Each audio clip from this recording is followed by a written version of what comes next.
Hello दोस्तों, स्वागत है आप सभी का एक बार फिर से हमारे चैनल में। दोस्तों, आज हम लोग साउथ की एक हिंदी वेब सीरीज़ को लेकर के हाजिर हुए हैं, जिसे आज हम लोग एक्सप्लेन करने वाले हैं, जिसका नाम मेंशन 24 है। जी हाँ दोस्तों, ये 6 पार्टों में है, लेकिन हम लोग इसे एक ही वीडियो में कवर करने की कोशिश करेंगे। तो वीडियो को एंड तक ज़रूर देखें, और अगर वीडियो अच्छी लगे तो ज़रूर से लाइक करें, चैनल को ज़रूर से सब्सक्राइब कर लें। मूवी के शुरुआत में हमें एक लड़की को दिखाया जाता है जिसका नाम अमृता होता है, और वो एक जर्नलिस्ट होती है। वो एक मेंशन में कुछ ढूंढने गई थी। क्या ढूंढने गई थी ये हमें कहानी के आगे पता चलेगा। फिर हमें न्यूज़ दिखाई जाती है जिसमें किसी कालिदास नाम के शख्स को दिखाया जाता है और बताते हैं इन्होंने सरकारी संपत्ति को हड़प लिया है और कहीं भाग गए हैं। और फिर अमृता को दिखाया जाता है जिसे मीडिया वालों ने घेर रखा था, और बोलते हैं आपके पापा किस देश में जाके छुपे हुए हैं। लेकिन अमृता बोलती है उन्होंने ऐसा बिल्कुल नहीं किया है, उन्हें फंसाया जा रहा है क्योंकि वो कालिदास की बेटी होती है। और फिर दिखाया जाता है उसकी माँ को, जो हॉस्पिटल में एडमिट होती है क्योंकि उन्हें भी इसी बात का सदमा लगा था। लेकिन फिर अमृता अपने पिता के ऑफिस जाती है जहाँ से उसे कोई सवालों के जवाब नहीं मिलते, लेकिन वो वहाँ उन्हें बताती है मुझे जो खबर मिली है उससे मेरे पापा गए हुए थे खंडार मेंशन में। लेकिन फिर वो उसे समझाते हैं तुम किसी की भी बात सुनकर वहाँ मत चली जाना, नहीं तो कुछ भी हो सकता है। और फिर वो वहाँ से चली जाती है और वो सीधा पुलिस स्टेशन जाती है, जहाँ वो बताती है कि मेरे पापा खंडार मेंशन में गए हुए थे, मेरी रिपोर्ट लिखो और चलो उन्हें ढूंढने।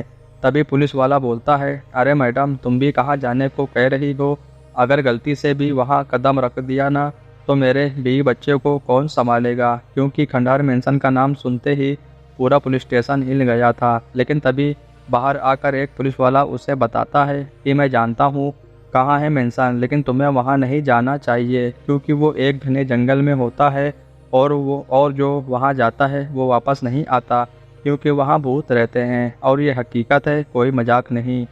लेकिन पुलिस वाले के इतने कहने के बावजूद वो वहाँ जाती है और उसे कुछ अजीब तो लगता है, लेकिन वो हिम्मत नहीं हारती क्योंकि उसके पापा वहीं थे। और फिर वो कुछ चीज़ों के फ़ोटो लेती है, और वहीं पास में ही एक घर जैसा होता है और वो वहाँ जाती है। वहाँ एक वॉचमैन होता है जिसे अमृता कहती है मैं एक जर्नलिस्ट हूँ, मुझे खबर मिली है कि यहाँ भूत है, और इसी बात को पता करने के लिए यहाँ आई हूँ। अगर आपके पास कोई ऐसी सच्ची घटना हो तो ज़रूर बताओ।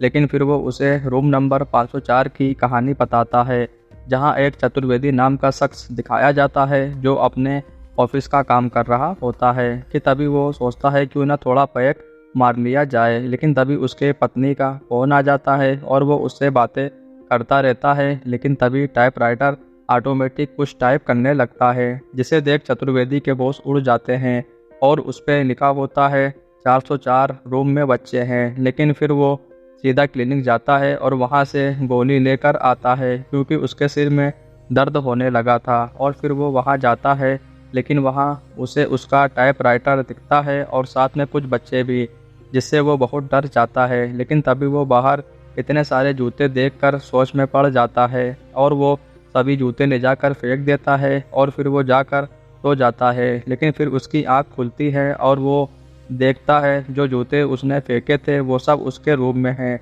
और फिर बहुत सारे बच्चे दिखाई देते हैं, और फिर वो चतुर्वेदी को जान से मार देते हैं, और फिर 504 रूम की कहानी समाप्त हो जाती है। तभी अमृता कहती है आप इन भूत की बातों को मानते हो, लेकिन वो वॉचमैन कहता है मैडम, आज की दुनिया में जब तक वो खुद के साथ नहीं होता तब तक इंसान नहीं मानता। और वो वहाँ से चली जाती है, लेकिन उन बच्चों के जूते वहाँ भी आ गए होते हैं, और इस तरह से पहला भाग ख़त्म होता है। और फिर हमें दूसरा भाग दिखाया जाता है जिसमें अमृता सो रही होती है। कि तभी उसे कुछ अजीब एहसास होता है, लेकिन वो देखती है एक बच्चा उसके कमरे में आ गया है, जिसे देख वो बहुत डर जाती है। लेकिन फिर वो रेडी होकर वहीं वॉचमैन के पास जाती है और फिर से दूसरी कहानी बताते हैं जो रूम नंबर 203 की होती है। और वहाँ कहानी एक लड़की की होती है जिसका नाम सपना होता है, जो क्लिनिक पर जॉब करती थी। लेकिन उसे उसकी माँ का फ़ोन आता है और वो उसे बहुत समझाती है कि अपने बॉयफ्रेंड के चक्कर से बाहर आ जाए, क्योंकि वो एक शादीशुदा लड़के के प्यार में पागल थी। इसलिए उसे उसकी माँ की बातें बुरी लगती हैं और वो फ़ोन काट देती है। और वो क्लिनिक में होती है तभी उसके बॉयफ्रेंड का फ़ोन आता है और वो कहता है मैं आज रात तुम्हारे घर आऊँगा। जिसे सुनने के बाद वो बहुत खुश होती है क्योंकि वो चाहती थी कि वो हमेशा के लिए मेरा हो जाए। और वो रात में घर जाता है लेकिन थोड़ा अपसेट होता है और फिर सपना से कहता है मैंने तुम्हें कितनी बार कहा है फ़ोन कट करने के बाद फ़ोन ना किया करो, मेरी पत्नी को पता चल गया है। और सपना कहती है अच्छा हुआ आज नहीं तो कल पता चलना ही था। लेकिन तभी वो बोलता है सपना से मैं यहाँ हूँ किसी को बताना मत। और वो सब सो जाते हैं लेकिन तभी अचानक दरवाज़ा खुलता है जिससे सपना उठ जाती है और वो डर जाती है और वो कुछ दवाइयाँ भी लेती हैं। और फिर वो सुबह क्लिनिक जाती है जहाँ 2 पुलिस वाले आए हुए थे और वो फ़ोटो दिखाते हैं और बोलते हैं इस आदमी को जानती हो तुम। लेकिन वो झूठ बोलती है कि मैं नहीं जानती। और वो बताते हैं कि इसने अपनी पत्नी और बच्चे को मार दिया है और फरार है, जैसे ही कोई खबर मिले हमें बताओ। और वो तुरंत मेंशन जाती है और वहाँ उसका कपड़ा होता है जिसमें खून लगा होता है और वो उसे छुपाती है और वहाँ से भागने की तैयारी करती है। और वो नहा रहा होता है और तभी बेल बजती है और वो देखती है उसका बॉयफ्रेंड बाहर होता है, जिसे देख उसके होश उड़ जाते हैं। और फिर वो सपना को मार देता है क्योंकि वो उसका बॉयफ्रेंड नहीं था, उसके बॉयफ्रेंड की मौत हो चुकी थी। उसी दिन जिस दिन उसने अपने पत्नी और बच्चे को मारा था उसी दिन उसने सुसाइड कर ली थी। लेकिन फिर अमृता वॉचमैन को बताती है कि सपना ने ही उसे अपनी फैमिली को मानने को कहा था, इसलिए उसे भी मरना पड़ा क्योंकि वो अपने बॉयफ्रेंड के बिना वो नहीं जी पाती। और फिर इस तरह से दूसरा भाग समाप्त होता है। और फिर स्टार्ट होता है तीसरा भाग जहां अमृता को वॉचमैन बताता है ऐसी ही एक और घटना हुई है, वो भी रूम नंबर 605 में दिखाया जाता है। वहां रहने के लिए एक नया परिवार आता है और लेकिन उसके पापा बहुत ही डरावने होते हैं और वो कोई सामान लिए होते हैं। लेकिन तभी ड्राइवर बोलता है साहब लाओ सामान मैं ले लूँ। लेकिन तभी वो बोलता है नहीं वो खुद ही ले जाएंगे क्योंकि उसमें मेरी माँ है। और फिर सब अंदर जाते हैं और वहाँ ड्राइवर कहता है साहब इसी बिल्डिंग में 413 नंबर रूम की तरफ मत जाना क्योंकि वहाँ कोई शख्स ऐसा रहता था जो आत्मा से बातें करता था, इसलिए ध्यान रखना। और वो चला जाता है और फिर वो सब लेट जाते हैं। तभी उसकी बेटी कहती है पापा कहानी सुनाओ। और फिर वो उसे उसकी दादी की कहानी सुनाते हैं और बोलते हैं मेरी माँ बहुत शक्तिशाली थी, अगर गांव में कोई भी प्रोग्राम होता तो सबसे पहले मेरी माँ को खाना दिया जाता था क्योंकि वही बताती थी सही है या नहीं। और फिर एक दिन एक लड़की पर आत्मा आई हुई थी और देवी अम्मा ने उसे बस में कर लिया था क्योंकि उन्हें थोड़ा बहुत मंत्र भी आते थे। लेकिन फिर एक दिन वो हमें छोड़कर चली गई और फिर उनकी मौत हो गई। और फिर तभी से उसकी दिमागी हालत ठीक नहीं थी और फिर वो एक कमरे में वो सब करता है जो उसकी माँ करती थी क्योंकि वो उसे बुलाना चाहता था। और फिर वो आ जाती हैं और वो सीधा उसकी बेटी में समा जाती हैं। और उधर राधिका को कोई शख्स फ़ोन करके वार्निंग देता है अगर तुमने मेरा पैसा नहीं दिया तो तुम्हें मेरे साथ सोना पड़ेगा। लेकिन वो कहती है मैं दे दूंगी। और फिर वहाँ सपना को भी दिखाया जाता है जो कि मर चुकी है और दोनों साथ में ही काम करते थे। और फिर वो घर जाती है लेकिन कोई नहीं दिखता और फिर उसका पति उसे वहीं कमरे में ले जाता है जहां उसकी माँ होती है और फिर उसकी माँ उसे भी अपने साथ ले जाती है और इस तरह से पूरा परिवार ख़त्म हो जाता है। लेकिन फिर तभी वहाँ काम करने वाली आती है जो कहती है कि कोई नहीं है यहाँ की। तभी वो भी उसी कमरे में जाती है, देखती है सब के सब फांसी लगाकर लटके हुए होते हैं। और अमृता कहती है आपकी कहानी सुनकर ये लगता है अन्नू के पिता ने उसे अपनी माँ की कहानी सुना कर उसका डर ख़त्म कर दिया था। अच्छा ये दवा लो, इसे अपने आँख में लगा लो, सही हो जाएगा। और फिर वो चली जाती है और इस तरह से तीसरा भाग समाप्त होता है। और फिर शुरू होता है चौथा भाग जिसमें हमें अमृता के साथ नर्स को दिखाया जाता है। वो कहती है माँ की दवा का टाइम हो गया है, दवा दे दो। लेकिन वो देखती है दवा का डिब्बा अपने आप कहीं जा रहा होता है और वो वहाँ जाती है लेकिन वहाँ उसे एक बड़ा सा पेड़ दिखता है जिसे देख वो डर जाती है और अमृता को बताती है लेकिन वो विश्वास नहीं करती। और फिर वो मेंशन पहुँच जाती है जहाँ वो वॉचमैन उसे 409 नंबर रूम की कहानी सुनाता है जहाँ एक प्रेग्नेंट औरत रहती थी और वो रिहर्सल कर रही होती है। लेकिन तभी वो शीशे में देखती है कि उसकी ही परछाई दिखाई देती है, लेकिन वो कुछ और करती वो कुछ और। लेकिन फिर तभी वो उसे गिरा देती है और उसकी गर्दन तोड़ने लगती है कि तभी उसकी आँख खुल जाती है, क्योंकि वो सो रही होती है और उसके पति का फ़ोन आ जाता है और वो उससे सारी बातें बताती है। लेकिन वो कहता है तुम अभी भी बुरे सपने आ रहे हैं, चलो कोई बात नहीं, सब ठीक हो जाएगा। और वो 2-3 दिन बाद आने वाला था और फिर उसे ऐसा लगता है किसी ने उसकी फ़ोटो खींची, जिसे वो डर जाती है। और फिर वो बेल बजती है और फिर वहाँ एक बॉक्स होता है और उसमें गुड़िया होती है और वैसी ही बहुत सारी गुड़िया उसके पास थी। और फिर वो हॉस्पिटल जाती है चेकअप कराने के लिए, लेकिन फिर वहाँ उसे लगता है किसी ने फ़ोटो खींचा। और फिर वो घर आती है कि तभी उसके फ़ोन पर व्हाट्सएप इमेज आने लगते हैं और वो सारे फ़ोटो उसी के होते हैं जो खींचे गए थे। और फिर वो उसे उस नंबर पर फ़ोन करती है, लेकिन फ़ोन नहीं लगता। और फिर वो देखती है कि एक गुड़िया नीचे ज़मीन पर होती है और वो उसे उठाने जाती है, लेकिन तभी उसे एक जला हुआ हाथ दिखाई देता है और वो बिल्कुल सहम जाती है, क्योंकि वो प्रेग्नेंट भी थी। लेकिन तभी वो एक डॉक्टर के पास जाती है और उन्हें सारी प्रॉब्लम बताती है और वो उसे लेटने को कहते हैं और फिर उसे अपना ध्यान घड़ी के कांटे से जो आवाज़ आ रही होती है उसमें लगाने को कहते हैं। और फिर वो इस तरह से अपनी अतीत में जाती है और वो वहाँ रिहर्सल कर रही होती है कि तभी उसे लगता है किसी ने फ़ोटो खींचा और वो उसके पास जाती है और उसका नाम राजू होता है।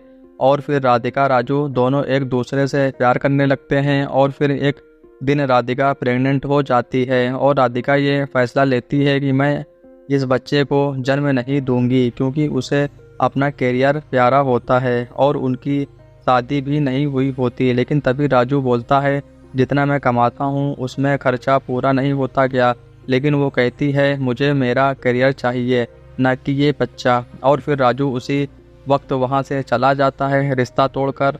और फिर राधिका उठ जाती है और डॉक्टर बोलते हैं परेशान ना हो, मैं जल्द ही तुम्हारा डर ख़त्म कर दूंगा। और फिर वो घर आती है और वहाँ कुछ हरकतें हो रही होती हैं और तभी उसके फ़ोन पर फ़ोटो आती है और वो फ़ोटो राजू की होती है जो कि मर चुका होता है और उसे एक बच्चा दिखता है और वो उसे उठाने जाती है कि तभी उसके पीछे दूसरी लड़की खड़ी होती है और फिर वो बच्चा गायब हो जाता है। लेकिन फिर वो अंदर आती है और वो शीशे में देखती है कि कोई छोटा सा बच्चा दिखता है और वो बड़ी लड़की बन जाती है और बोलती है माँ मुझे क्यों मार दिया, माँ बोलो।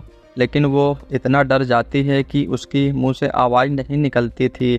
और फिर वहाँ राजू भी आ जाता है और फिर दोनों मिलकर राधिका को भी अपने साथ ले जाते हैं, यानी कि उसे मार देते हैं। और फिर वॉचमैन अमृता से कहता है सही हुआ, ऐसा होना ही चाहिए था, क्योंकि उसने अपने स्वार्थ के लिए अपने बेबी को मार दिया। और अमृता कहती है ये सिर्फ उसका वहम था, इसलिए वो भी मारी गई और उसका आशिक राजू भी। और फिर लेकिन घर पहुंचने पर सिक्योरिटी उसे रोकता है और सीसीटीवी के बारे में कुछ बताता है और वो उसे ले जाकर फ़ोटो भी दिखाता है। वो एकदम शॉक हो जाती है, आखिर अमृता ने क्या देखा, इसके बारे में जानने के लिए हमें 5वें भाग देखना होगा। और फिर इस तरह से चौथा भाग समाप्त होता है और फिर स्टार्ट होता है 5वां भाग, जहां हमें अमृता का घर दिखाया जाता है जहां सभी सामान फैला हुआ होता है। लेकिन तभी वो एक किताब पढ़ती है और फिर हमें दिखाया जाता है कुछ मजदूरों को जो खुदाई कर रहे होते हैं। लेकिन तभी उन्हें एक लंबा सा बॉक्स मिलता है और वो अपने सर को देते हैं और वहीं दिखाया जाता है कालिदास को, जो उसे लेकर अपने घर आता है और उसे खोलता है, जिसमें एक चिट्ठी होती है और उसमें कुछ लिखा हुआ होता है मेंशन 24। और फिर कालिदास वहाँ जाता है और वो 24 रूम के पास पहुँच जाता है। लेकिन फिर हमें अमृता दिखती हैं जो वो किताब पढ़ रही थी और फिर वो वहाँ मेंशन जाती है और ऊपर की तरफ जाने लगती है कि तभी वहाँ बैठा शख्स बोलता है देख के जाना, नहीं तो कुछ भी हो सकता है। लेकिन वो अंदर जाती है और 24 नंबर रूम के ताले को तोड़ने लगती है कि तभी किसी के चिल्लाने की आवाज़ आने लगती है और वो वहाँ से निकलकर वहीं वॉचमैन के पास जाती है और वो उसे लिल्ली नाम के शख्स की कहानी सुनाता है रूम नंबर 307, जहाँ वो बहुत सारी लड़कियों के पुतले बनाकर टांगे हुए रहता है। अभी फ़िलहाल में ही उसने ये चेहरा बनाया था और फिर दिखाया जाता है बहुत बड़ा फ्रीजर टाइप, क्योंकि वहाँ हमें इंसानों के बॉडी के सारे पार्ट्स देखने को मिलते हैं और वो उसका कारोबार करता था, उससे बेचता था जिससे उसे अच्छे पैसे मिलते थे। लेकिन फिर वो एक रात कहीं गाड़ी लेकर जाता है और वो जाता है उन धंधा करने वाली लड़कियों के पास और वहाँ से एक लड़की लेकर घर आता है और वो बहुत खुश होती है घर देख कर, क्योंकि घर बहुत ही अच्छा होता है। लेकिन फिर वो जोशी के फ़ोटो देखती है और वो बोलती है मेरा भी एक ऐसा फ़ोटो बना दोगे। लिल्ली बोलता है क्यों नहीं, बिल्कुल। और फिर वो रेडी होकर आती है कि तभी उसे जस्सी दिखाई देती है, जिससे वो बहुत डर जाती है और वो लिल्ली कहता है तुम यहीं रुको, मैं आता हूँ। और वो देखता है तो जस्सी की फ़ोटो नहीं होती और फिर वो उसे मार देती है, क्योंकि उसने जस्सी के साथ जो किया था उसके साथ भी यही करने वाला था। और फिर इस तरह से 5वां भाग समाप्त हो जाता है। अब स्टार्ट होता है छठा और आखिरी पार्ट और हमें दिखाया जाता है अमृता वॉचमैन के पास जाती है और उन्हें कहती है अभी तक आपने कहानी सुनाई, अब मैं सुनाऊंगी। और वो रजिया की कहानी सुनाती है, जिससे लिल्ली कुछ पैसों के लिए अपने साथ ले आया था, लेकिन उसका मकसद कुछ और होता है और वो उसे काट डालता है। लेकिन उसी के बारे में पता लगाने उसकी बहन सुल्ताना जाती है और वो बहुत समझदारी से काम लेती है और उसे भूत बनकर डराती है और फिर उसे मार देती है। तभी वॉचमैन पहुंच जाता है, पूछता है बेटी तुम्हें ये सब कैसे मालूम। तब अमृता बोलती है मैं सुल्ताना से मिली थी। अच्छा बेटा, अब तो मेरे पास कहानी भी नहीं है सुनाने के लिए। लेकिन अमृता बोलती है बाकी है 24 रूम नंबर, इसकी कहानी बाकी है। और फिर वो उसे चाबी दे देता है और फिर वो अंदर जाती है, जहाँ उसे एक गुमशुदा रास्ता दिखता है और वो वहाँ से नीचे जाती है और फिर वहाँ एक दीवार के पास खड़ी हो जाती है। लेकिन वहाँ उसके पिता के हाथ के धागे दिखाई देते हैं और फिर वो पत्थर तोड़ने लगती है और फिर उसे उसके पिता का चेहरा दिखता है। लेकिन फिर तभी वहाँ वॉचमैन उर्फ सीताराम पहुँच जाता है। वो बहुत ही बड़ा बिजनेसमैन होता है। फिर दिखाया जाता है कालिदास उसी लंबे बॉक्स को लेकर आता है और सीताराम को कहता है इस मेंशन के नीचे बहुत सारा सोना है, इतना सोना है कि जितना तुमने कभी सोचा नहीं होगा। लेकिन फिर वो कालिदास से कहता है ये बात किसी और को मत बताना। लेकिन कालिदास कहता है मैं बताऊंगा और मैं जा रहा हूँ पुलिस के पास। लेकिन पुलिस वाला भी वहीं होता है और फिर उसे जान से मार देते हैं और दीवालों में चुना देते हैं अनारकली की तरह। और फिर अमृता बोलती है मैंने तुम्हारा पूरा बायोडेटा निकाला है। और फिर वो कहता है अब तुम्हें भी तुम्हारे बाप की तरह दीवार में ही चुनवाना होगा। और फिर उसके आदमी उसे मारने लगते हैं और फिर उसे बहुत चोट लगती है। लेकिन फिर तभी कालिदास की आत्मा आती है और अमृता के अंदर समा जाती है और फिर वो सभी को बहुत मारती है और उस सीताराम को बिल्डिंग से नीचे फेंक देती है। और फिर वो घर जाती है, जहां उसकी माँ भी कालिदास की आवाज़ सुनकर उठकर बैठ जाती है। और फिर कालिदास गायब हो जाता है और फिर अमृता को मेडल भी मिलता है। साथ में कालिदास को भी सम्मान किया जाता है और उनके पार्टनर पर कार्रवाई की जाती है और उसे उसके पिता वाली नौकरी मिल जाती है और वो मेंशन जाती है और वहाँ उसे सांप बना हुआ सिक्के जैसा मिलता है और वो सर को दिखाती है। लेकिन वो बोलते हैं फेंक दो इसे, लेकिन उससे पहले वो वहाँ से गायब हो जाती है। तो दोस्तों, जैसा कि आज हम लोगों ने मेंशन 24 को 6 पार्ट को एक ही वीडियो में कवर करने की कोशिश करी है। तो अगर आप लोगों को इसमें, जैसा कि आप लोगों को देखने को मिला है कि जो हॉरर कहानी बताई जा रही है, लेकिन इसमें ऐसा कुछ दिखाया नहीं गया है, क्योंकि इसमें जो सारा किस्सा है, सारी जो कहानी है, वो सिर्फ सोने के ऊपर रखी गई है। तो कुछ इस तरीके से मेंशन 24 को हम लोगों ने एक्सप्लेन किया। अगर आप लोगों को वीडियो अच्छी लगी हो तो ज़रूर से लाइक करें, चैनल को ज़रूर सब्सक्राइब करें और ज़्यादा से ज़्यादा शेयर करें।